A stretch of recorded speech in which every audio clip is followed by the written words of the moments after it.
So tonight I am going to talk about my 8-year roller coaster ride becoming a solo online entrepreneur. It all started back in 2017 when I was working in a restaurant. I'd been working in a restaurant for 15 years at that point. I had $30,000 in debt and I wanted to travel the world and become a travel blogger.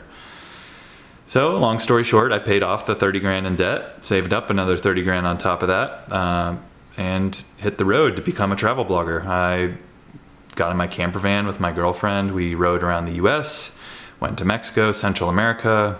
Everything was great until I tried to launch my travel blog and I fell flat on my face. So I gave up. 2017 was a wash.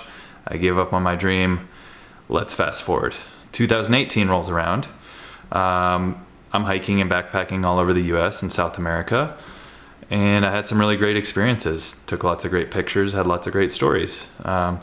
Then I moved to China with my girlfriend, and that is where I rooted down, put on my sweatpants, became a hermit, and stared at my computer until I was able to put together a website. It wasn't a lot. It was ugly. My writing was bad. Didn't know how to edit photos. My colors were all off. Typos everywhere. It was kind of a disaster, but at least I had something. And when I launched on Facebook to all my families and friends, and that was my entire audience. They were the only people that ever visited my website. So things were going great. But hey, at least I had a platform. So brings us to 2019. My blog is starting to pick up steam. I had learned SEO, got my web design dialed in, took better photos, became a better writer, editor, all that. Strangers were starting to find my blog through search engines. I hadn't made any money yet, but I was still gaining some much valuable traction. And I kept traveling. Went to Vietnam, China, Thailand, got more stories, produced more content, put out more stuff on my blog. Towards the end of the year, 2019, a rich man reached out to me. He had seen one of my articles about hiking the O Circuit in Patagonia, one of the most beautiful hikes I've ever been on. 10-day trek. And he said, hey, do you want to take me and my sons on this trip? You want to plan out everything, book everything, carry our food, do everything for us? I'll pay you a bunch of money. So of course I said yes. Got a friend to go along with me, and we flew out to South America with these guys and had a wonderful experience. Crushed it, made thousands of dollars, and just had a great time. That was a 2-week trip, and it was something that kind of opened my eyes to the possibilities that can come with starting a business online. Also that year I'd started to earn affiliate commissions. I was recommending gear that I hiked with, that I traveled with, on Amazon, REI, etc. If people were clicking the links and making purchases, I was getting small commissions. So I wasn't making a bunch of money, but I was making money. I was making hundreds of dollars a month. Then the pandemic hit. I decided to hike the Colorado Trail, completely funded by my travel blog. Pretty cool. I got stuck in the US when the pandemic hit. My girlfriend was still in China.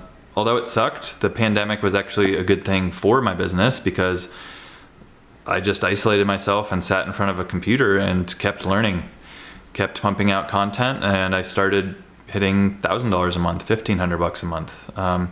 Shortly thereafter, I launched a hunting blog with my friends. I'm not a hunter. One of my good friends was, and he said, hey, your travel blog seems to be taking off. Let's start a hunting blog. So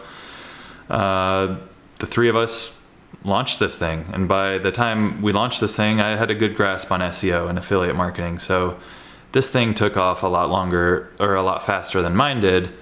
And as travel restrictions lifted for the pandemic, we made big plans. Our first big plan was to do a boiler room. And a boiler room is where the three of us would fly to a different country. We would get an Airbnb for a month, and we would crank out content for these blogs. The first boiler room took place in Mexico City. We hung out in our sweaty Airbnb, worked all day, and had fun all night. We would travel around the country, eat street tacos, experience Mexico City. It's a great city. It's one of my favorite cities. Later that summer, we went to Budapest, Hungary for another month. Kept cranking away on the blog. Numbers were building up. Traffic was building. Income was building. Things were exciting. And then 2022 culminated with a hunting trip in September and October in Colorado, where we went and got hunting content, took a lot of photos, made videos, got our hands on a lot of the gear we were recommending, and it was pretty cool. I was traveling a lot. I was working wherever I wanted, whenever I wanted, doing whatever I wanted. I felt complete freedom, and it was all because of online businesses that I had started, blogging in particular. So in 2023, all the hard work we had been putting in, and I had been putting into my blog, took hold. So my blog was reaching upwards to 70, 80,000 visitors a month. The hunting blog was crushing it. We were reaching almost up to 200,000 visitors a month.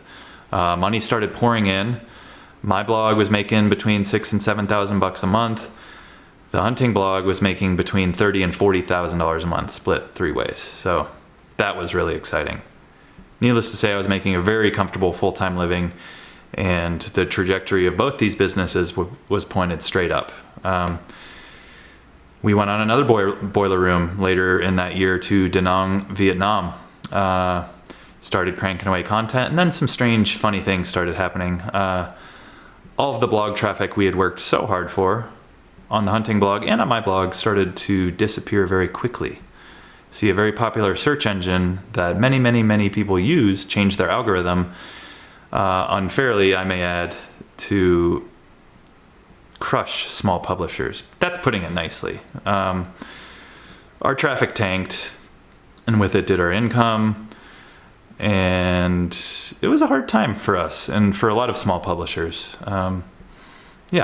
Later that year, I had a falling out with my business partners. I got bought out of the hunting business. My blog continued crashing, and I spent the rest of the year grasping at straws. It was not the best time. But 2024 rolled around, and my business had fully bottomed out. My income was back to around $1,000, $1,500 a month. Small publishers at this point had realized there was not much we could do to get back a lot of this traffic that had been lost, stolen. We were more or less angry at the algorithm. Nothing we were doing seemed to work, trying to recover these websites.